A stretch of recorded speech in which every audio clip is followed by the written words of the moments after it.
आज का चौथा नंबर श्लोक है उपदेशामृत का। तो आप इसको पीछे पीछे एक बार बोल सकते हैं, मैं स्लो मोशन में बोलूंगा।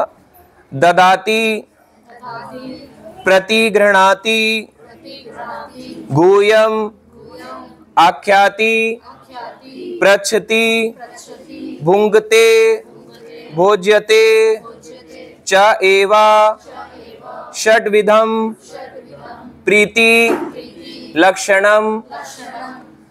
अब मैं बोलता हूं, ददाति प्रतिगृह्णाति गुह्यम आख्याति पृच्छति भुंगते भोज्यते च एवा षड्विधम प्रीति लक्षणम। अब इसमें बताया गया कि भक्तों के बीच में कैसा व्यवहार होना चाहिए। 6 ऐसे इंपॉर्टेंट पॉइंट्स। अभी हमने देखो कहीं भी पिछली क्लास अगर नहीं भी करी हो तो भी समझ में आएगा, क्योंकि हम कुछ ऐसा डिस्कस करेंगे कि भक्तों के आपस में कैसा व्यवहार होना चाहिए। तो कैसा होना चाहिए, इसमें पहला बोला गया ददाति, यानी दान में उपहार देना। तो दान देना, ददाति यानी कुछ देना। भक्तों के बीच में कुछ ना कुछ लेन देन होना चाहिए, कि कुछ ना कुछ एक दूसरे को देना चाहिए। अगर हम देंगे नहीं, सिर्फ लेने की भावना रखेंगे तो ये गलत है। सिर्फ लेने की भावना रखने वाला व्यक्ति भक्ति में आगे नहीं बढ़ सकता, क्योंकि उसका भक्तों से ही संबंध डेवलप नहीं होगा। तो भक्ति के बीच भक्तों से अगर संबंध डेवलप करना है तो पहला चीज आता है ददाति, कि हमारी देने की इच्छा होनी चाहिए। ये नहीं बोला कि पहले लेने की होनी चाहिए, पहले देने की होनी चाहिए। अगर आप दे नहीं सकते और अपना हाथ ऐसे बढ़ा के रखो, लाओ दो लाओ दो और दो, ऐसे इतना हो जाता है हाथ, मगर जब देने की बारी आए तो वो यहां से आगे नहीं आता, ऐसे करके करते हैं और फिर ऐसे ही अंदर ही रह जाता है। तो देने वाला जो होता है उसका कभी धन कम नहीं होता। आप सोचो, आप किसी संसारी व्यक्ति को नहीं दे रहे, एक दूसरे से अगर आप भक्ति में लेन देन भी करते हो तो वो अच्छा ही होता है। और लेन देन किस चीज का करें, साड़ी का, है ना? नहीं, लेन देन होना चाहिए कुछ ना कुछ आध्यात्मिक। देखो साड़ी गलत नहीं है, डेफिनेटली वो गलत नहीं हो सकता, मगर उसके पीछे एक देने का भाव होना चाहिए कि हम इसको क्यों दे रहे हैं। इसको देने के भाव होना चाहिए। अब हमने उसको दे दिया, पता है उसके पास ऑलरेडी 50 और हैं जो उसने नहीं पहनना, तो हम उसको दे भी देंगे, उसका जाके साइड में और लॉक करके अगले साल 5 साल बाद देखना है उन्होंने, तो फिर क्या फायदा हुआ ऐसी चीज देके। मतलब जिससे प्रेम पूर्वक व्यवहार बने। अगर वो आपने कोई चीज दी, वो लेके जाता है, लेने के बाद उसको फील होना चाहिए कि यार मैं इसका लेके गया हूं तो मुझे देना भी है। सामने वाले को भी लगना चाहिए कि मैं भी तो उसके लिए कुछ करूं, मैं इनके लिए वो करके गया हूं। आप उसको पकड़ा दोगे ऐसा कुछ तो वो भी कहेगा अरे क्या दे दिया। तो इसलिए कुछ ऐसा जो उसकी भक्ति को बढ़ाए, जो उस प्रेम को बढ़ाए, आपस में प्रेम को बढ़ाए। कुछ ऐसा नहीं देना चाहिए, जैसे कई लोग ना बहुत चालू भी होते हैं, तो उनको बोलो कि कुछ एक दूसरे को देना चाहिए, तो वो एक दूसरे को क्या देते हैं। एक बारी एक भक्त थे हमारे जानकार के ही, तो उन्होंने क्या करा, उन्होंने एक वो दिया, एक गिफ्ट बॉक्स पूरा पैक करके दिया, अच्छे से पूरा अच्छे से पूरा अच्छे से वो पैक करके दिया। पैकिंग में जो गिफ्ट था उससे ज्यादा खर्चा किया हुआ था, और जब पैकिंग के अंदर जाके निकला तो उसके अंदर निकला था हैप्पी फ्रेंडशिप डे। तो क्या फायदा है ऐसी चीजों का, हैप्पी फ्रेंडशिप डे। अगर आप इतना सब बैंड के लिए इतना सब पैकिंग कर रहे हो, क्या फायदा। और हैप्पी फ्रेंडशिप डे से क्या हमारी बॉन्डिंग स्ट्रांग हो जाएगी। तो इसलिए कोई ना कोई ऐसी चीज दो जो आपसी रिलेशंस को डेवलप अच्छा करे। अब आता है कि दान देने में और क्या कर सकते हैं। तो अब आता है कि किसी को पैसे की नीड हो तो क्या दान देना चाहिए, दे सकते हो, मगर दान अगर दे रहे हो तो ये मत सोचो लेके भाग जाएगा, दो ही मत। अगर आपको पता है सामने वाले को दान मांग रहा है, पैसा प्लीज प्रभु जी हेल्प मिल जाएगी, प्रभु प्लीज थोड़ी सी मिल जाएगी, अगर आपको लगता है मेरी लेने की भावना है और ये मुझे नहीं देगा तो मत दो। बाद में लड़ोगे, गालियां दोगे, झगड़ा करोगे, उससे बेटर दो मत। ये ट्रूथ है। आप बोलोगे प्रभु जी आपके साथ क्या कभी हुआ है, मल्टीपल एग्जाम्पल दे सकता हूं। भक्तों के बीच में भी झगड़े बहुत होते हैं। पैसों के बीच में कभी लेन देन मत करो। मनी सबसे बड़ा दुश्मन बन जाएगा अगर मनी के बीच में आप करोगे।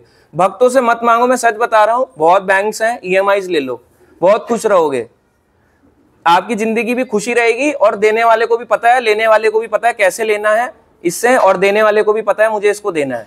अगर आप भक्तों के बीच में ले लेते हो तो पहली चीज आती है ट्रस्ट। सारा काम ट्रस्ट पे चलता है।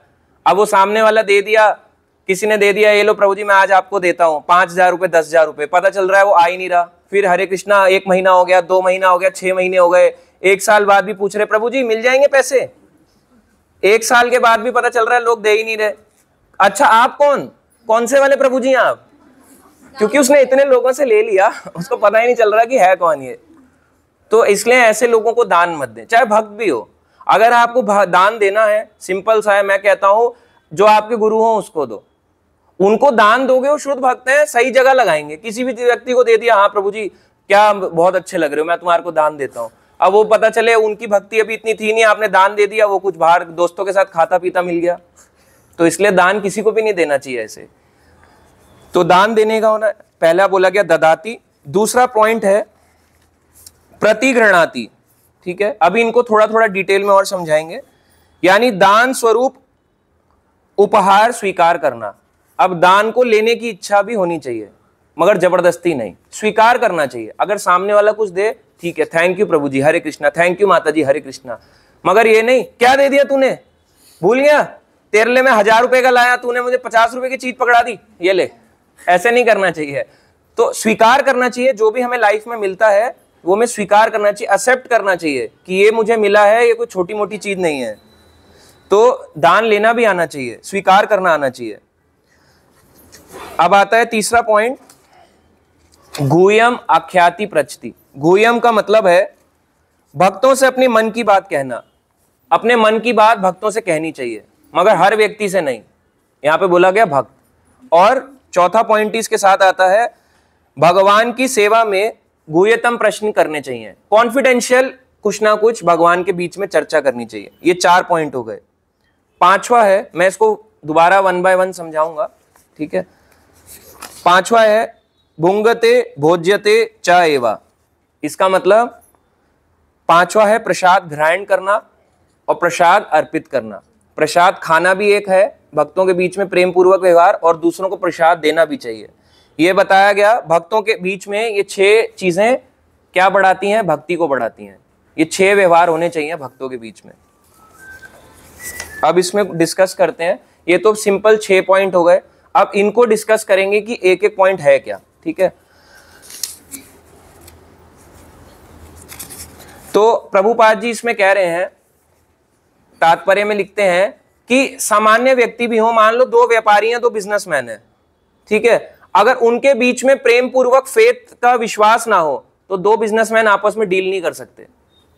एक बिजनेसमैन जब दूसरे बिजनेसमैन को बुलाता है, या एक शॉपकीपर दूसरे शॉपकीपर को, या एक दोस्त भी बुलाते हैं, एम्प्लॉय कंपनी में भी बुलाते हैं एक दूसरे को, आओ यार मैं तुम्हें बुलाता हूं, आओ मेरे साथ बैठ के ना कुछ खाओ।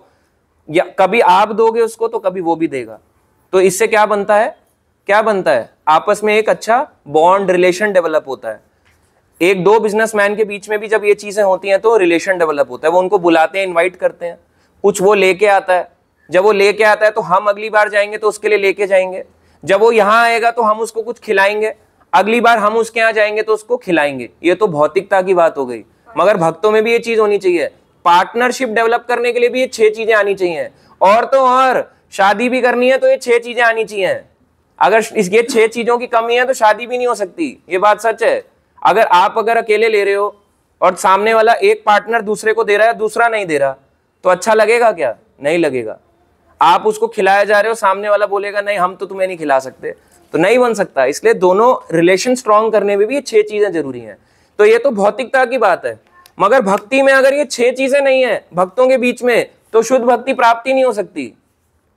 अब आता है कि कौन से भक्त को खिलाएं, कौन से को ना खिलाएं। दुनिया को तो नहीं बांट सकते, क्योंकि प्रभुपाद जी की कृपा से तो पूरी दुनिया भक्त बन चुकी है। किस किस को खिलाओगे, है इतना पैसा? तो ये भी देखना पड़ेगा ना। तो पहला आता है इसमें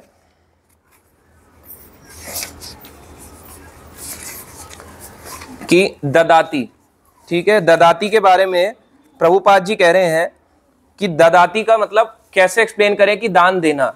दान वस्तु का भी हो सकता है, थिंग का भी हो सकता है, दान विद्या का भी हो सकता है। हो सकता है कोई व्यक्ति पैसे से इतना स्ट्रांग ना हो, मगर अगर वो आपको विद्या दान कर रहा है तो वो भी दान है। उसने आपको कुछ ना कुछ समय निकाल के दान किया तो आपने उसको स्वीकार किया। एक ने दिया, दूसरे ने स्वीकार किया, हमें किसी ने दिया, हमने स्वीकार किया। तो ऐसे दान, ये भी दान है। विद्या का दान भी एक दान होता है। ये भी ऐसा मत समझे कोई दान नहीं है, ये भी एक दान है। अब ये हो गया जो इसको दान देता है, जिसका ये वाला दान अच्छा है, मतलब दान देने की इच्छा ज्यादा कर सकता है।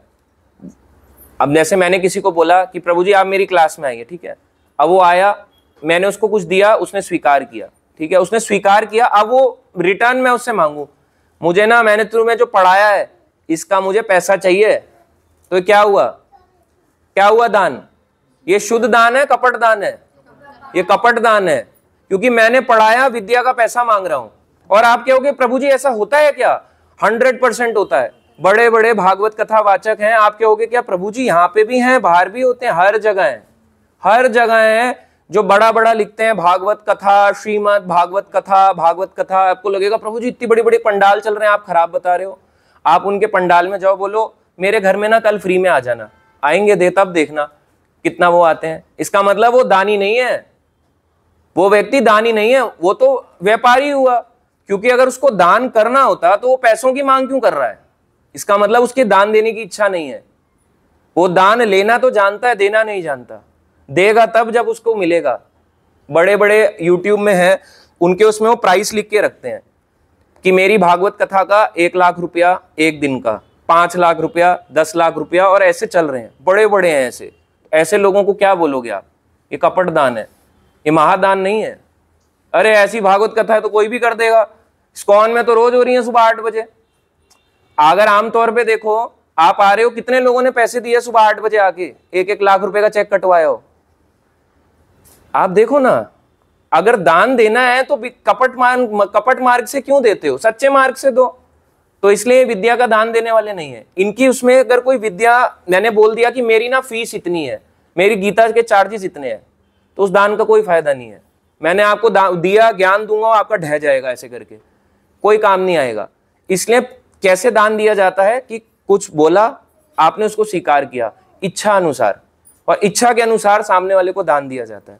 कभी बोल के नहीं। अगर मैं फीस बोल दूं या कोई बोल दे प्रभु जी मेरे घर में कथा कर दो, हाँ आएंगे आपके यहाँ पे 5,000 रुपया, तो सोच लो, कान में डाल लो, भाई इनको नहीं बुलाना, इनको 5,000 पहले ही इन्होंने फीस मांग ली। इसलिए पहले के टाइम पे आप देखते थे, अभी हमारे ग्रैंड पेरेंट्स के टाइम पे भी कोई दान नहीं मांगता था। आजकल लोग मांगते हैं प्रोफेशनली, क्योंकि देने वाला भी बहुत कंजूस है। वो सामने वाले के घर जा रहे हैं, वो 1 रुपया भी नहीं देता, पता चला सारा खर्चा इसका हो गया, सामने वाला देना ही नहीं चाह रहा, बुलाया जा रहा है, हाँ आ जाओ, फ्री में बुलाया जा रहा है, आ जाओ कथा कर दो, कथा कर दो। तो ऐसे भी बहुत लोग होते हैं। तो दोनों तरफ से होना चाहिए। तो दान दोनों चीज का है। तो अगर आप दान देना चाहो, उसको हरे कृष्ण महामंत्र का दान भी कर सकते हो। किस चीज का? ये भी बहुत बड़ा महादान है। उसको चैंटिंग बैग देना, उसको हरे कृष्ण महामंत्र देना, ये भी बहुत बड़ा दान है। जरूरी नहीं है कि उसको पैसा ही देना है। ब्राह्मण तो दान लेते हैं, कि वो भी दे सकते हैं, ऐसे कहा। अच्छा देखो, ब्राह्मण दान लेते हैं तो क्या वो दे सकते हैं? बिल्कुल दे सकते हैं, देना ही चाहिए ब्राह्मण को। अगर ब्राह्मण अपने पास इकट्ठा करे जा रहा है तो वो ब्राह्मण नहीं है। और जन्म से कोई ब्राह्मण नहीं होता। हम लोग मैं एक ऐसी फैमिली में पैदा हुआ हूं जहां पे बिल्कुल ठोस ब्राह्मण है, उत्तराखंड के। और वो लोग बिल्कुल ऐसे होते हैं जैसे बद्रीनाथ वगैरह में सेवा करते हैं। आमतौर पे अब उनकी भाषा को जल्दी कैच भी नहीं कर पाओगे, क्या बोले, इतने प्रॉपर बोलते हैं, सटीक श्लोक बोलते हैं संस्कृत के। इसलिए आप भी बोलोगे प्रभु जी आपको कहां से आया?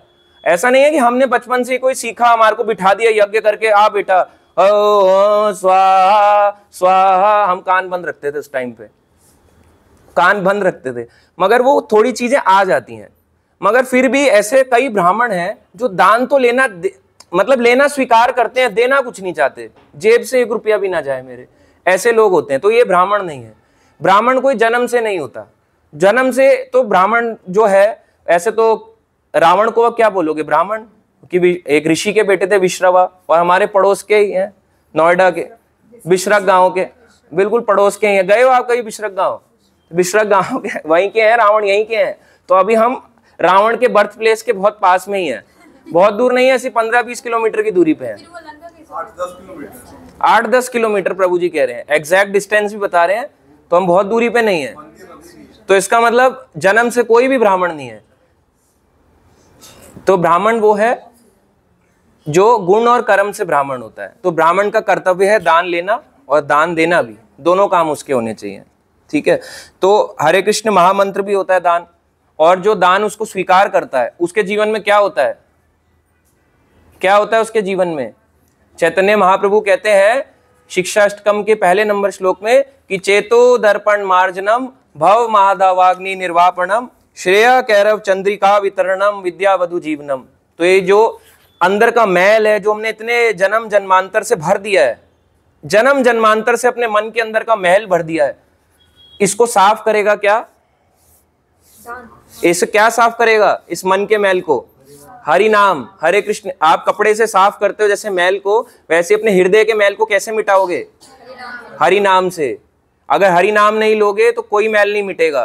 तो ये भी एक बहुत बड़ा दान है कि आप उसके मन की मैल को साफ कर रहे हो, और वो उसको स्वीकार करेगा तो उसका मन का मैल साफ होगा। इसलिए दान देने वाला बहुत बड़ा होता है। देखो बलि महाराज जो थे, उनने किस चीज का दान दिया था? 3 पग भूमि का। उनके नाम पे क्या पड़ गया? बलिदान। जो बलि ने दान दिया वो बलिदान। बलिदान वर्ड उससे नहीं आया कारगिल वॉर से, बलिदान वर्ड आया कि बलि महाराज ने तो दान दिया, तो इसलिए उसका नाम बलिदान पड़ा। तो दान देने वाला भी होना चाहिए, दान स्वीकार करने वाला भी। स्वीकार करने वाला देखो कैसा होना चाहिए कि अब जैसे स्वीकार करने वाला कभी भी भक्त नहीं होता। जनरली जब भी हम प्रचार करते हैं वो हर बार भक्त नहीं होता। एक बार जब चैतन्य महाप्रभु हैं तो उन्होंने इस हरि नाम का दान किया। बताओ किसको? ऐसे व्यक्तियों को जो इंसान नहीं है, वो आते हैं पशु। चैतन्य महाप्रभु जब अपने नवद्वीप से निकले, क्या करते हुए? हरे कृष्णा कृष्णा कृष्णा हरे हरे, हरे रामा राम राम हरे हरे। तो चैतन्य महाप्रभु ने एक बार पूछा कि इतने सारे संसार में लोग हैं, इन लोगों का उद्धार कैसे होगा? ये तो भक्ति के लक्षण बताए गए। ये जो 6 पॉइंट है ये तो केवल भक्तों के बीच में होना चाहिए ना। तो जो बाकी के लोग हैं वो तो दान स्वीकार करना जानते हैं, देना नहीं जानते, तो उनका उद्धार कैसे होगा? जो सामान्य जनता है। तो उन्होंने हरिदास ठाकुर से पूछा। तो हरिदास ठाकुर जो है ये एक महान आचार्य थे जो कितनी माला जपते थे? 192 राउंड्स। हम 16 माला जप करते हैं, ये 192 जपते थे एक दिन में। और फिर भी कहते थे कि मेरे पास क्या है? मेरे पास समय नहीं है। मतलब वो क्या, भगवान की कथा भी सुनते थे। और इनकी समाधि कहाँ है? जगन्नाथपुरी में। और इनको कहाँ, किसने इनका अंतिम संस्कार किया? चैतन्य महाप्रभु ने। कहाँ पे किया? जहां पे समुद्र है वहां पे जाके उनका अंतिम संस्कार, और उसके बाद उनकी समाधि स्थली बनाई जहां पे इस्कॉन पुरी भी आता है, बिल्कुल पास में ही। हमने वहां पे भक्तों को दिखाया, दर्शन भी कराए। तो चैतन्य महाप्रभु ने हरिदास ठाकुर को पूछा कैसे उद्धार होगा? तो भगवान अपने भक्त से पूछ रहे हैं इतने लोगों का कैसे उद्धार होगा, आप बताओ। तो हरिदास ठाकुर कहते हैं ऐसे लोगों का उद्धार पता है कैसे होगा? तो उन्होंने बताया एग्जाम्पल देके कि जब आप कहां पे चल के गए थे, नवद्वीप से चलते हुए जा रहे थे वृंदावन को, तो बीच में रास्ता जंगल आया था झारखंड का, तो वहां पे जानवर भी थे। तो जब आप कीर्तन कर रहे थे तो कीर्तन करते करते शेर भी 2 हाथ में खड़ा हो गया, हिरण भी 2 पैर पे खड़ा हो गया, और जो था हाथी वो भी 2 पैर पे ऐसे खड़ा हो गया। तो सारे के सारे जानवर ऐसे करने लगे, हाथ उठा के हरी हरी बोल, तो ऐसे दोनों हाथ उठाने लग गए। तो उन्होंने कहा आप जैसे जब कीर्तन करते हैं, आप जब इस संसार को हरि नाम का दान देते हो, और ये लोग जो स्वीकार करते हैं इनका उद्धार हो जाता है, इनका भी उद्धार हो जाता है। तो जीव जंतु का उद्धार कैसे होता है? जब हम हरे कृष्ण महामंत्र बोलते हैं। अगर आपको पेड़ पौधे को कुछ दान करना है ना, पानी तो दो, धूप तो दो, मगर उसके पास बैठ के जप कर लो, उसका उद्धार होगा, उसका उद्धार होता है। जब आप एक डॉग को देखो, एक चींटी को देखो, चींटी को अगर आप ऐसे मार दो, हट ऐसे करके मार डाला, बड़ा है मेरे रास्ते में आ रही है तू, या मच्छर आ रहा है उसको यूं ऐसे करके पकड़ लिया, या ऐसे करके उसको मार डाला, तो इसका मतलब हम दान देना नहीं चाहते, हम उसको जीव ही नहीं मानते। मार दूंगा तेरे को ऐसे ऐसे करके, खच खच एक के बाद एक, या मोटी मच्छरों का अंत तुरंत एक के बाद एक। तो हम दान देना नहीं जानते इनको, हम इनको जीवन दान दे रहे हैं क्या? उल्टा इनका जीवन छीन रहे हैं। रुक तेरे को मार डालता हूं। अगर आपको करना है, आप जो हरि नाम लेते हो, आपके हरि नाम से इन जीवों का भी उद्धार होता है। इनके कान में भी धीरे धीरे करके कुछ जाता है, कुछ ना कुछ जाएगा, चाहे ध्यान दें या ना दें। एक पेड़ पौधे जो होते हैं, इनमें और एक मनुष्य में क्या फर्क है? पेड़ पौधा कथा नहीं सुन सकते, मगर पेड़ पौधे जो हैं उनको भी अच्छा लगता है, उनको भी अच्छा लगता है हरि नाम लेने में, या हरि नाम जब वो सुनते हैं। वृंदावन के जो बंदर हैं, आपको पता है ये सब कौन थे पिछले जन्म में? ये भक्त हैं। पिछले, अभी आप देख रहे हो वृंदावन में जो लोग जा रहे हैं, और वृंदावन में जाके जो लोग बिजनेस सेटअप कर रहे हैं, वहां पे नई नई शॉप्स खुलती जा रही हैं, ये सब खुलते जा रहे हैं, तो धाम में रह के जो भौतिक कार्य करते हैं ये वो लोग हैं।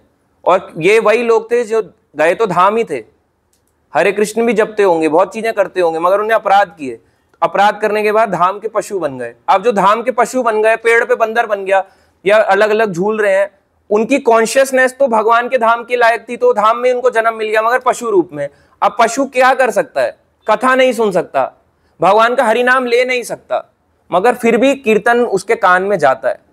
उसको नहीं समझ आएगा, कथा सुनाओगे उसके सामने बोलो ओम अज्ञान तिमिरंध, क्या क्या बोला, कुछ नहीं समझ आएगा उसको। मगर हरे कृष्णा प्यार से मेलोडियस साउंड में गाओगे तो जानवर भी बैठ जाते हैं। ये आपने रियलाइज किया होगा, कभी किया आपने? वृंदावन में भी कीर्तन कर रहे हो तो चुपचाप आके वो बैठ जाते हैं, चुपचाप आपको देखने लग जाते हैं।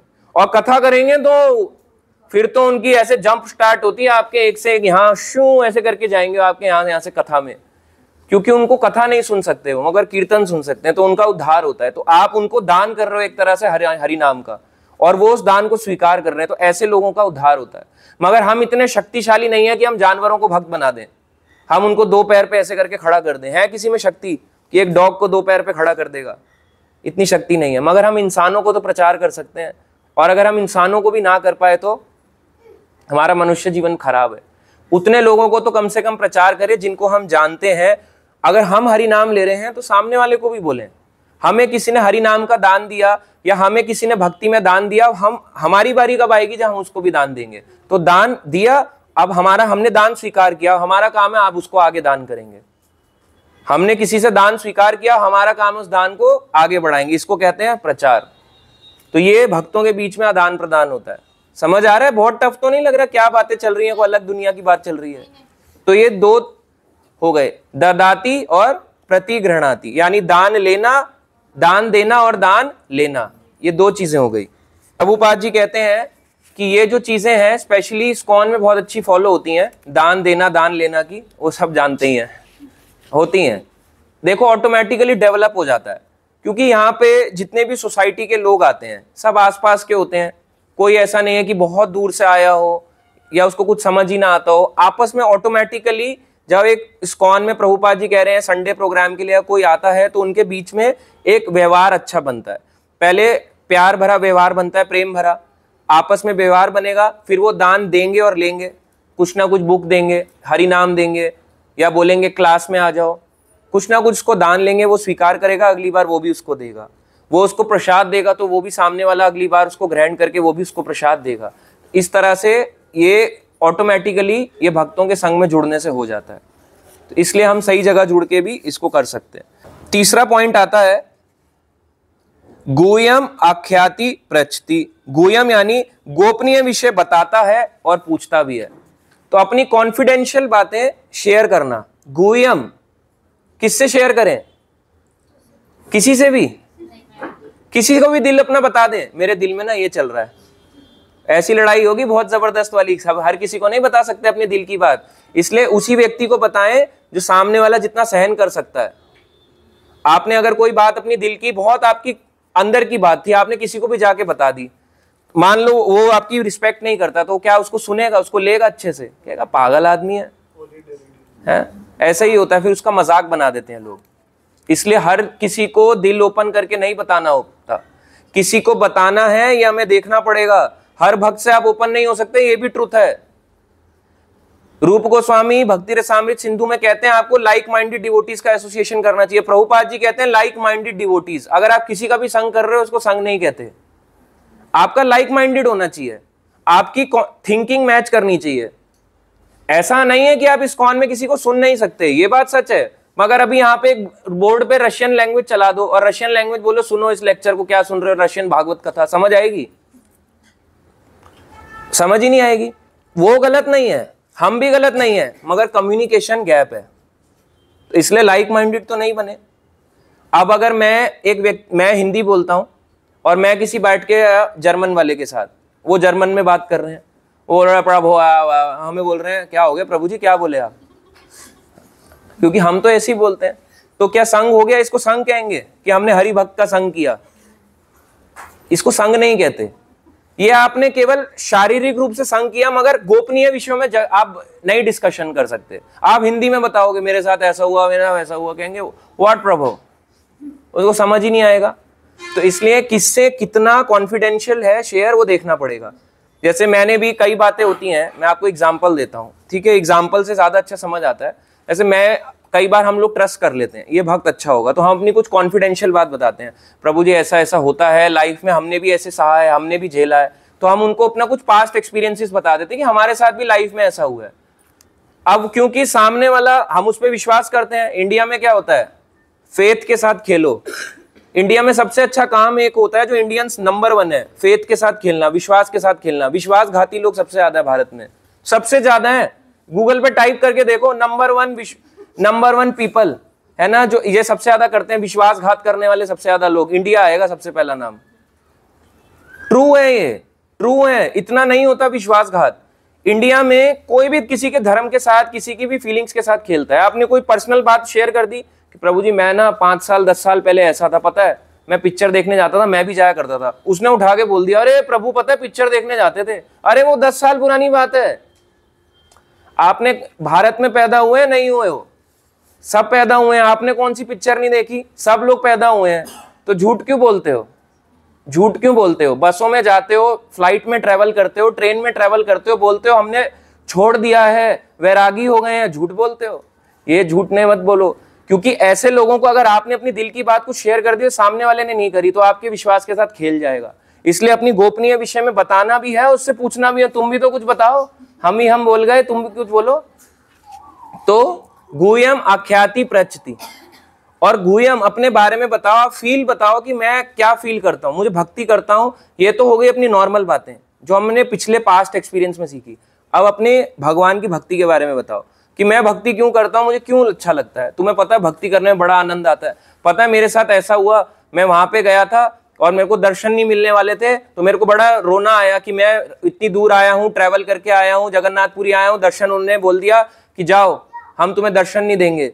मगर उसके बाद उनसे जब आपने कोई बताया, फिर अपनी कुछ बताओ कि मेरे साथ ना एक कृपा भगवान ने बड़ी करी, स्पेशल मेरे को पुजारी ने बुलाया, दर्शन दिलवा दिया। आपने कुछ ऐसे एग्जाम्पल के रूप में बताया, ठीक है, आपने अपनी कॉन्फिडेंशियल बात बता दी, और वो जो है उसको चुपचाप सुन गया, और उसके लाइफ में ऐसा कुछ ना हो, कॉन्फिडेंशियल ऐसा हो नहीं सकता। तो ऐसा व्यक्ति क्या ट्रस्टवर्दी है आपके लिए, संग करने लायक है कि आपने अपने मन की कॉन्फिडेंशियल बात उसको बता दी और उसने नहीं बताई? बोथ साइड होता है भक्ति में। व्यवहार जो होता है, जो उसका जिस वजह से भक्ति बढ़ती है, ये बोथ साइडेड होता है, वन साइडेड नहीं होता कभी भी भक्ति में। अगर ये वन साइडेड है तो भक्ति, इसका मतलब हम लाइक माइंडेड के साथ एसोसिएट नहीं कर रहे। तो लाइक माइंडेड के साथ भी एसोसिएट करना जरूरी है। और हम उस व्यक्ति को भी बता सकते हैं जो गुरु हो, और वो सही मायने में उनकी फीलिंग्स को गलत रूप में ना लें, समझ रहे हो, जो आपको गाइडेंस दे। जैसे कई बार काउंसलिंग किसे कहते हैं, काउंसलिंग, प्रभु जी मुझे ना काउंसलिंग चाहिए, हेल्प चाहिए आपसे, मेरी हेल्प कर दो। तो हेल्प करने के बाद उसने अपनी कोई दिल की बात बताई, अब मैंने जाके उसको पब्लिकली शेयर कर दी, तो ये क्या हुआ, ये गलत हुआ। ये मैंने उसकी कोई कॉन्फिडेंशियल बात थी, मैंने उसको पर्सनली सबको बता दी, तो अगली बार क्या वो मेरे को बताएगा? तो कोई कॉन्फिडेंशियल बात अगर हम किसी को बताते हैं तो सामने वाले से भी पूछनी चाहिए। और किस विषय में पूछना चाहिए? पूछना चाहिए कृष्ण के विषय में, ठीक है। तो दो भक्त जब आपस में मिलते हैं, उनको कुछ ना कुछ कृष्ण के बीच में कॉन्फिडेंशियल बातें भी करनी चाहिए। अगर हम नहीं करते तो क्या भक्ति बढ़ेगी? बढ़ेगी नहीं। तो अब इसमें प्रभुपाद जी एग्जाम्पल देते हैं, जैसे मायावादी और नास्तिकवाद जो लोग होते हैं, ऐसे लोगों को भी अपनी दिल की बात ना शेयर करें। मायावादी व्यक्ति कौन होता है? जो ईश्वर को निराकार मानता है, और नास्तिकवादी जो ईश्वर पे विश्वास ही, भगवान पे विश्वास नहीं रखता। ऐसे लोगों पे कभी भी आप ट्रस्ट करके अपनी कोई बात शेयर ना करें कॉन्फिडेंशियल। अगर आप शेयर करते हैं तो हम सबसे बड़े मूर्ख हैं। ऐसे लोगों को बिल्कुल शेयर मत करें। ऐसे लोगों को क्या देना चाहिए? प्रभुपाद जी कहते हैं everyone can not digest philosophy. हर किसी के बस का नहीं है कि फिलॉसफी को झेल पाए, मगर एवरीवन कैन डाइजेस्ट प्रसादम। हर कोई इस प्रसाद को डाइजेस्ट कर सकता है, इसलिए प्रसाद खिलाओ इन लोगों को। जब तक इनकी सोच वैसी नहीं बन जाती, आप ना कोई पर्सनल पॉइंट शेयर मत करो। गुह्यम चीजें और भी होती हैं, ये तो हो गया अपनी पर्सनल बातें। अगर उसको पहले दिन ही उपदेशामृत बता दें, कोई फर्स्ट टाइम आया, पहली क्लास सुन रहा हो अपनी जिंदगी में, बच्चों को छोड़ के, आप तो बहुत छोटे हो हाँ अच्छा, पर आप तो सुना है, आप तो यात्रा पे भी गए थे, आप तो सुनते हो और क्या। मतलब कहने का मतलब ऑनलाइन हो, कहीं ना कहीं से जुड़ा है, मतलब जुड़ा है नहीं, कहने का मतलब कभी आया ही नहीं, उसको पता ही नहीं हरे कृष्णा भी कुछ होता है या कुछ होता है।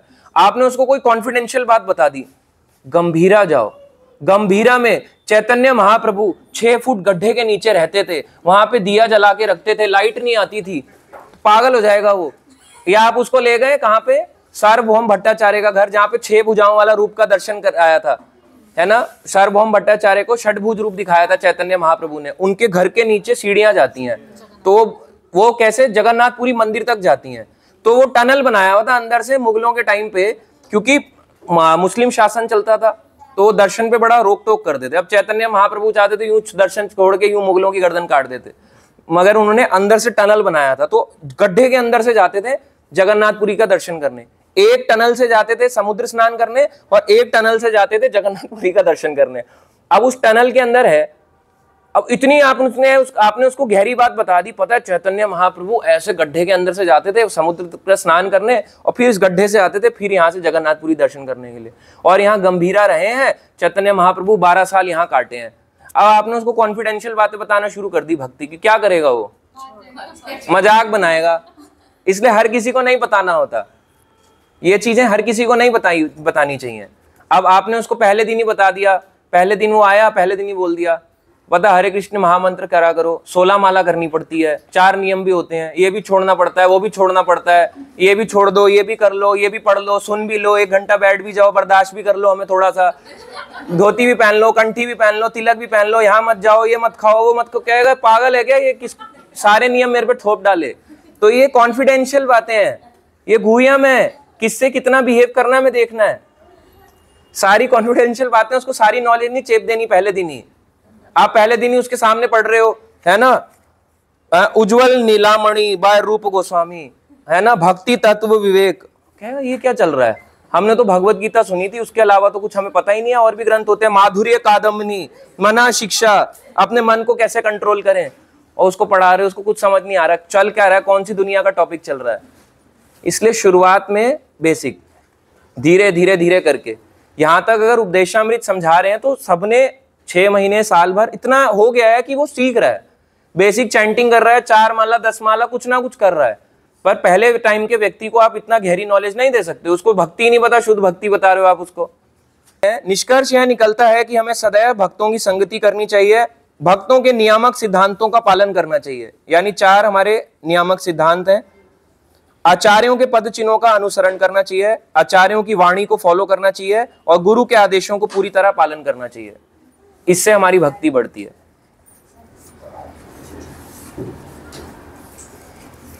प्रभुपाद जी कह रहे हैं, ऐसा भक्त जो ना तो नौसिखिया है या ना नौसिखिया है, ठीक है, और ना महाभागवत है, यानी कि ना तो अत्यंत उन्नत भक्त है, ऊंचा भक्त है, अपितु भक्ति की मध्य अवस्था में यानी मिडल पोजीशन में है। ऐसे व्यक्ति को क्या करना चाहिए, उससे यह आशा की जाती है कि वह श्री भगवान से प्रेम करेगा, भक्तों को मित्र बनाएगा, अज्ञानियों पर दया करेगा, और ईर्ष्यालु तथा आसुरी स्वभाव वालों का परित्याग करेगा। क्या क्या करेगा, उससे आशा की जाती है भगवान से प्रेम करेगा। अगर आप ही भगवान से प्रेम नहीं करते, दूसरे वाले को कह रहे हो पता है मंदिर चल बड़ा आनंद आता है, कहेगा पागल हो तुम, खुद नहीं करते प्रेम, हमें कह रहे हो प्रेम करो, हमें कह रहे हो प्रेम करो, तुम्हें खुद नहीं प्रेम पता।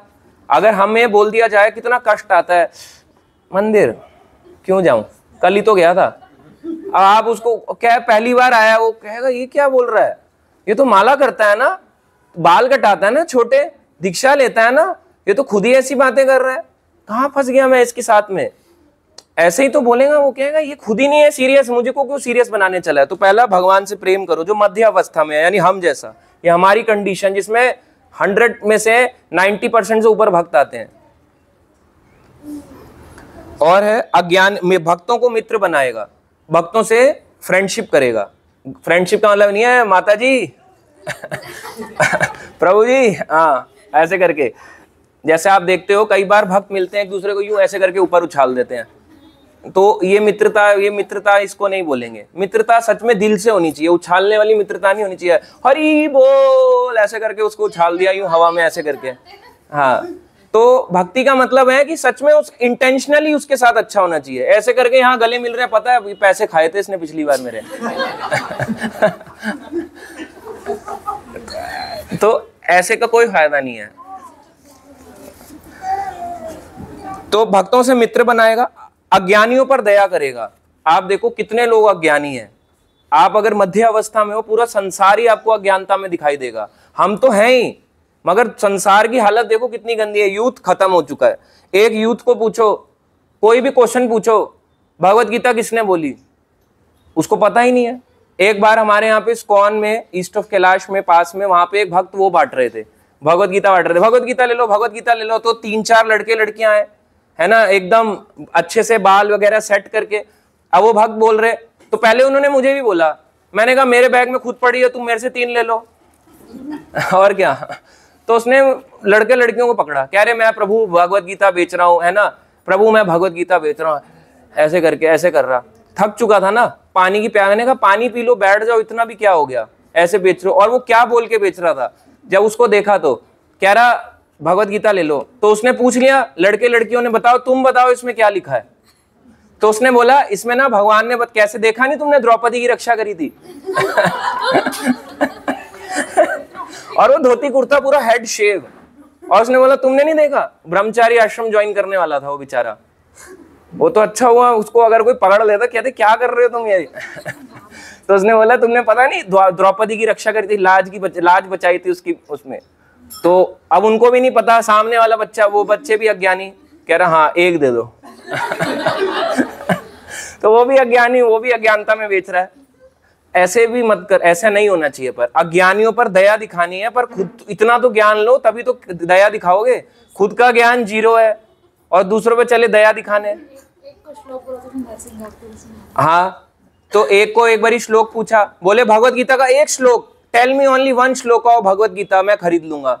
तो उसको बोलता है यानी कानी चा पापानि ब्रह्मत्यादि कानी चा तानी तानी प्रणश्यन्ति प्रदक्षिणा पदे पदे। अब वो पूरी लेके चला गया भगवत गीता, बोले इसमें तो कुछ है ही नहीं। तो वृंदावन में एक महाराज से मिला, बोले मैं पूरी भगवत गीता पढ़ी, इसमें एक भी श्लोक ऐसा नहीं है। तो उसने बोला किसने बेची है, बोले मैं यहाँ से लेके गया हूँ। तो वापस जब आया उस भक्त को ढूंढ के लाया, बोले इन्होंने मुझे बेची थी। तो उससे पूछा, बोले श्लोक सुना उसको, तब भी कुछ नहीं आता था। तो ये अज्ञानी है। खुद जब तक ज्ञान नहीं है दूसरों को आप दया नहीं कर सकते। तो आप मध्य अवस्था में नहीं हो, आप सबसे नीचे अवस्था में हो। पहले अपना ज्ञान बढ़ाओ, पहले खुद को पढ़ो, शास्त्र लो, पढ़ो, देख तो लो इसमें है क्या। इसलिए प्रचार के लिए हम बोलते तो है प्रचार करो प्रचार करो, मगर ऐसी जाके उसको दे देना है प्रचार नहीं हो, वो आपको कोई यूज नहीं आएगा उसको प्रचार। और इसमें है अज्ञानियों पर दया करेगा, ईर्ष्यालु यानी जेलस करने वाले और आसुरी स्वभाव वालों को परित्याग करेगा। ऐसे लोगों को परित्याग कर दो, पूरी तरह से छोड़ दो ऐसे लोगों का संग। आसुरी स्वभाव वालों से संग तभी करो जब आप गारंटी दे सकते हो कि इसको मैं भक्त बनाऊंगा। बन भी जाते हैं, ऐसा नहीं है नहीं बन सकते, बन भी जाते हैं, मगर तभी उनका संग करो जब आपको पता है कि मैं इसको भक्ति दे पाऊंगा, मेरे में इतनी शक्ति है कि मैं हिलूंगा नहीं, मेरी भक्ति को हिला नहीं सकता। अगर आपको पता है मेरे में इतनी शक्ति नहीं है, मत करो, त्याग कर दो उसकी संगति का। इस तरह से ये 4 चीजें हो गई, दान देना, दान स्वीकार करना, गुह्यतम प्रश्न पूछना, बताना, अपने वाणी यानी कॉन्फिडेंशियल बातें बताना और उससे कॉन्फिडेंशियल बातें पूछना। 4 पॉइंट हो गए, ठीक है। अब लास्ट 5वां 6ठा पॉइंट आता है, यानी प्रसाद। प्रसाद का बारे में आ रहा है, प्रसाद ग्रहण करना और प्रसाद को अर्पित करना, दूसरों को प्रसाद देना। यह भी बहुत इंपॉर्टेंट फिलॉसफी है। अगर आप प्रसाद ग्रहण करते हो, प्रसाद का सिंपल सा मतलब है प्रभु के साक्षात दर्शन। अब आप पर उल्टा होता है, ये मैंने हर जगह नोटिस किया है। मैं बड़े से बड़े मंदिर में गया हूं, मैंने जगन्नाथपुरी में देखा, मैंने बड़े मंदिरों में देखा, हर जगह प्रसाद को लांघा जाता है, प्रसाद पे पैर मारा जाता है, प्रसाद नीचे गिर रहा होता है, किसी को कोई मतलब नहीं होता। आप एक तरफ तो कह रहे हो प्रभु के साक्षात दर्शन, है ना, और वही प्रसाद को लोग पैर भी लगा रहे हैं। क्या दर्शन हुआ? मैंने अभी हम रिसेंटली गए थे जगन्नाथपुरी में, देखो बोलना नहीं चाहिए पर ये रियलिटी, हमारे सनातन धर्म का कितना पतन हो चुका है। एक तरफ भक्त निर्माले ले रहे हैं, प्रभु निर्माले कितने का, 20 रुपीज, 30 रुपीज, 40 रुपीज, और एक तरफ वही चावल पैर में आ रहा है। अब जो हम तो भक्त हैं, हम तो निर्माले वो चावल का वो देते हैं, सूखा, उसको पके हुए होते हैं, उसको सुखाया जाता है, फिर उसको सुखाने के बाद देते हैं। चावल, जगन्नाथपुरी में चावल होता है। चावल को जो जो रह जाता है उस सबको इकट्ठा करते हैं, उसको पीछे एक जगह है वहां पे सुखाते हैं, उनका उद्यान है बड़ा सा, वहां पे सुखाते हैं। जगन्नाथपुरी मंदिर के बाद वहां पीछे भक्तों को दिखाया था, उसके बाद वो निर्माल्य बन के आता है। अब वो जो नीचे गिरा हुआ है, अब कई लोग जो ऐसे जाते हैं साथ में, वो देख रहे हैं कि ये क्या है मंदिरों में। हमने ऐसे लोगों को भी कई बार ले जाते हैं प्रचार के रूप से कि चलो चलो आप भी चलो भगवान के दर्शन करो। वो देख रहे हैं कि ये क्या है। एक तरफ तो प्रसाद की आप इतनी महिमा बता रहे हो, जगन्नाथ की प्रसाद की इतनी महिमा, और इस पे लोग लात मार रहे हैं, तो क्या महिमा बची इसकी। इसलिए देना भी आना चाहिए, प्रसाद ग्रहण करना, प्रसाद अर्पित करना, दूसरों को प्रेम पूर्वक दें। ऐसे मत डालो हरी हरी ऐसे करके उसके पूरा उसके धोती पे गिरा दिया, साड़ी पे गिरा दिया, या उसके ऊपर गिर गया, या जमीन पे गिरा दिया। तो ये भी एक सेवा है, बहुत बड़ी सेवा है। अगर आप किसी को प्रसाद प्यार से खिला देते हो ना, वो आपका अपना हो जाता है। बहुत लोग इस्कॉन में कोई सीखने नहीं आते, सिर्फ खाने आते हैं, तो खाने से भी बहुत लोग अपना हो जाते हैं। मैं आपको एक बेसिक एग्जांपल देता हूं। जब आप किसी अपने रिश्तेदार के घर गए, कभी ना कभी लाइफ में गए होंगे, कभी ना कभी वो आपको भूखे भेज दें, अच्छा लगेगा? कितना बड़ा उपदेश दे दें, आप उसका उपदेश स्वीकार नहीं करोगे। मगर अगर वो आपको खिला देगा, चाहे हम भक्त भी ना हो, फिर भी हम उसको खाएंगे, तो हम अगली बार उसके लिए लेके जाएंगे। ऐसे ही भक्तों के बीच में व्यवहार होना चाहिए। प्रसाद उसको दें और उसको भी प्रसाद उसको ग्रहण करें, उसका लाया हुआ, और उसको भी प्रसाद दें। इस तरह से ये आदान प्रदान चलता है। अब आता है इसमें कोई आपके लिए ऐसा व्यक्ति जो अभी भक्ति में इतना आगे नहीं है, आपको दे दे, बोले मैं वहां गया था शिरडी साईं बाबा और आपके लिए शिरडी का प्रसाद लाया हूं। पहले तो आप ये जानो साईं बाबा थे कौन? कौन थे पता है? चांद मियां। चांद मियां थे। और वो क्या खाते थे पता है? उनके उसमें फिलॉसफी में था, एकादशी के दिन स्पेशल वो मटन का बंटवारा कटवाते थे कि आज मटन बांटो, लोगों को मटन बंटवाओ। और लोग उसके जा रहे हैं, है ना, क्या गाना भी गा रहे हैं, शिरडी वाले साईं बाबा, है ना, आ रहे तेरे ऐसे बन के सवारी, है ना, वो क्या क्या उठपटांग के गाने चल रहे हैं, और कह रहे हैं तुम्हारे लिए शिरडी का प्रसाद लाए हैं। तो वो प्रसाद नहीं है। देखो ये बात सच है। साईं बाबा पहली चीज तो भक्त की कैटेगरी में भी नहीं आते। साईं बाबा भक्त की कैटेगरी में भी नहीं है, ये बात ट्रुथ है। अगर आपको भक्त की कैटेगरी काउंट करनी है तो बहुत और भी हैं, मगर साईं बाबा तो नहीं है। देवी देवता भी नहीं है साईं बाबा, ये लोगों ने उनको बना दिया, एक सिद्धि बाबा है। तो आप उनको अगर उतने लेवल पे चढ़ा दोगे और उसका लाया हुआ कुछ अगर देना है तो उसका क्या करेंगे? आपको शिरडी का प्रसाद मिल जाए, बोलेंगे खाओ खाओ मेरे सामने खाओ, बोलो खा लूंगा टेंशन मत लो, घर जाके पहले सबको बांटूंगा। अब आपको मिल गया, क्या करोगे? उसको ले जाओ, गमले में गाड़ दो या पेड़ में डाल दो, या किसी पशु पक्षी को भी दे सकते हो। वो प्रसाद नहीं है, क्योंकि ये चीज प्रसाद नहीं होती। सेम लोग कहते हैं कि हम देवी देवता के वहां से लेके आए, है ना। जैसे कई लोग जाते हैं शिव जी का, बोले भांग का पत्ता लाया हूं तुम्हारे लिए। प्रभु भांग का पत्ता, हम शिव जी के हैं, तुम कृष्णा वाले हो, हम शिव जी वाले हैं, क्या फर्क पड़ता है? डील तो करना पड़ेगा, तो आपको भांग खुद पिलाएगा। और आप गोवर्धन में जाओ, जब भी आप गोवर्धन में जाओगे, वृंदावन में जाओगे, स्पेशली ड्यूरिंग होली के टाइम पे, तो वहां पे जितना भी दूध वगैरह लस्सी मिलती है, सब में भांग होता ही होता है। 95% केसेस में भांग डलता है। हम पी रहे ऐसे करके, वृंदावन की लस्सी ऐसे करके पी रहे हैं, है ना, वृंदावन की लस्सी पेड़े ऐसे खा रहे हैं, तो उनमें भांग भी डलता है, बहुत डलता है, हाई लेवल पे डलता है। और वहीं के लोकल ब्रजवासी से पूछो, आप पूछो लस्सी बनाने वाले से पूछो, आपने भांग डाला? बोलेगा भांग डाले हैं, आज सुबह डाला है। तो क्या खाना है क्या नहीं खाना है, ये देखना पड़ेगा। प्रसाद ग्रहण करना और अर्पित करना, किसी का भी दिया हुआ ग्रहण नहीं करना चाहिए। सच में उसने भोग लगाया है नहीं, उसको पूछना चाहिए। उसका दिल तोड़ दो, जो मर्जी करो, पर उसको पूछ लो कि कहाँ से लाए हो, बताओ मुझे कहाँ से लाए हो। अच्छा कहाँ से लाए हो, ठीक है, भोग लगाया है? क्योंकि कई बार ना लोग भोग भी नहीं लगाते, वृंदावन से चलते हुए आते हैं परिक्रमा मार्ग से, जो पेड़े वाला दिख जाए ये वाला, इसके पेड़े ले चलो, और दिल्ली पहुंच गए, उनको दे दिया। उनको लग रहा है कि ये कोई बांके बिहारी का प्रसाद है, इस्कॉन वृंदावन के पेड़े हैं, उसको क्या पता, वो तो खा लेगा डायरेक्ट निकाल के।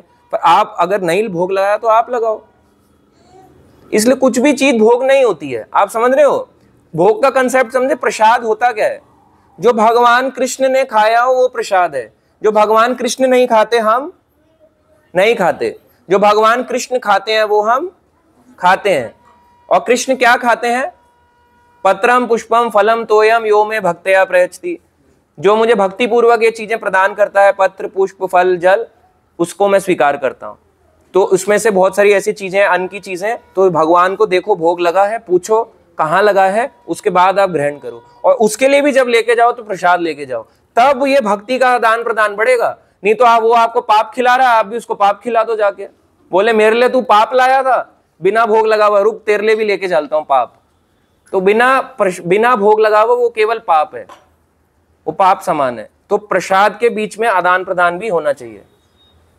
ठीक है, ये 6 चीजें जो है प्रभुपाद जी ये कहते हैं भक्तों के आपस में प्रेम पूर्वक व्यवहार के ये 6 लक्षण है। तो भक्तों के बीच में 6 लक्षण होने जरूरी होने चाहिए। पहला, दान देना, दान स्वीकार करना, डोनेट करना, डोनेशन लेना, कुछ ना कुछ दान लेना, दान देना। तीसरा चौथा आता है कि गुह्यतम, अपनी कोई कॉन्फिडेंशियल बात बताना और उससे पूछना। ये 4 चीजें हो गई। 5वां और छठा हो गया प्रसाद देना और प्रसाद स्वीकार करना। प्रसाद बोला है, खाना नहीं बोला। प्रसाद किसका? कृष्ण प्रसाद, कोई देवी देवता वाला प्रसाद नहीं। वो प्रसाद देखो, उसके अपमान नहीं है। अगर कोई ले आए आपके लिए, बोले मैं वहां से लाया हूं, तो उससे पूछो कहां से है, उससे पूछो कहां से, सिंपली। अगर वो भोग नहीं लगा, किसी और को दे दो फैमिली में। अगर आपको लगता है कि मेरे कुछ स्टैंडर्ड है, रूल रेगुलेशन है जो हम पालन करते हैं, ठीक है, किसी और को दे दो, उसकी डिसरिस्पेक्ट भी मत करो। इस तरह से होता है। तो इससे कोई डिसरिस्पेक्ट नहीं होती, आप समझ रहे हो। देवी देवता वही खाते हैं जो भगवान कृष्ण खाते हैं। जब आप वृंदावन में जाओ तो वृंदावन में भगवान कृष्ण के वहां पे कौन है द्वारपाल? गोपेश्वर महादेव। और शिव जी क्या बन के बैठे हैं नंदगांव में? आशेश्वर महादेव। आशा लगाए हुए बैठे, एक दिन तो जरूर आएंगे कृष्ण, बलराम का मुझे प्रसाद आएगा, उनके दर्शन होंगे। तो उसके बाद भोग किसको आता है? आशेश्वर महादेव को, कृष्ण बलराम का। जब आप जगन्नाथपुरी जाओ तो उनका महाप्रसाद किसको आता है? पार्वती को, विमला देवी के रूप में आता है। इस तरह से देवी देवता भी भगवान कृष्ण का प्रसाद खाते हैं। डायरेक्ट हनुमान जी का यूं बूंदी लिया, ऐसे करके दे दिया, बोले ट्यूसडे का प्रसाद है तुम्हारे लिए। ऐसे हनुमान जी को यूं किया है ना, और ऐसे दे देते हैं। फिर एक लिया, ऐसे करके दे दिया, ऐसे करके, बोले प्रसाद है ये। हनुमान जी क्या ऐसी वो है क्या? उनकी ड्यूटी लगा रखी है तुमने? ऐसे करके खिलाए जा रहे हो और खाए जा रहे हैं। हमारे सनातन धर्म खत्म हो चुका है इसलिए, क्योंकि लोग कुछ भी खा लेते हैं। तो ये 6 चीजें जो है भक्ति में आपको आगे बढ़ाएंगी। इसको फॉलो करो। पॉइंट बड़े सिंपल से हैं, मगर फॉलो करना टफ है। और इसमें आता है कि प्रभुपाद जी एक लास्ट पॉइंट हम बता रहे हैं, बस 2 मिनट, कि जो रूप गोस्वामी थे वो कहते थे कि दान देना एक बहुत बड़ा और भी बड़ा सौभाग्य है।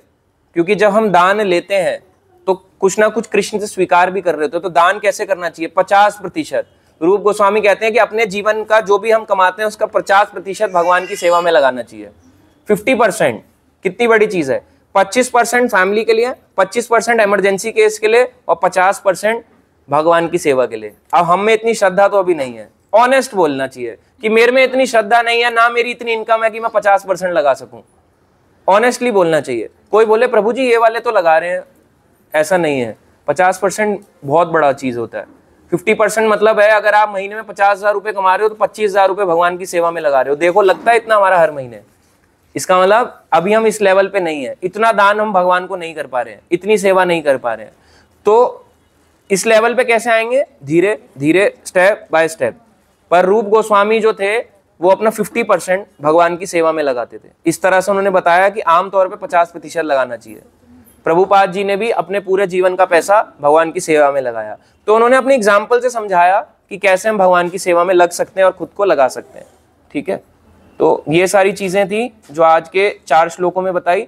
बाकी किसी का कोई क्वेश्चन है तो वो पूछ सकता है और हम क्लास को फिर एंड करेंगे। ठीक है, शिला प्रभुपाद की, श्री रूप सनातन गोस्वामी की। हरे कृष्णा कृष्णा कृष्णा हरे हरे, हरे राम राम राम हरे हरे। तो सभी भक्त जो ऑनलाइन जुड़े हैं, आप सब भी अनम्यूट कर सकते हैं और चैंट कर सकते हैं। और ऑनलाइन क्लासेस भी होती हैं, आप उसमें जुड़ सकते हैं। जूम पे एवरी सैटरडे संडे मैं क्लास करता हूं। तो अभी हमारा उपदेशामृत भी चल रहा है, भगवत गीता भी चल रहा है, और कभी कभी हम ऐसे भी टॉपिक्स लेते हैं, रामायण भागवतम से भी अलग अलग टॉपिक्स लेके ऑनलाइन कवर करते हैं। फ्री क्लासेस रात को 8 से 10 बजे सैटरडे संडे क्लास होती है। जो जुड़ना चाहे वो जुड़ सकते हैं।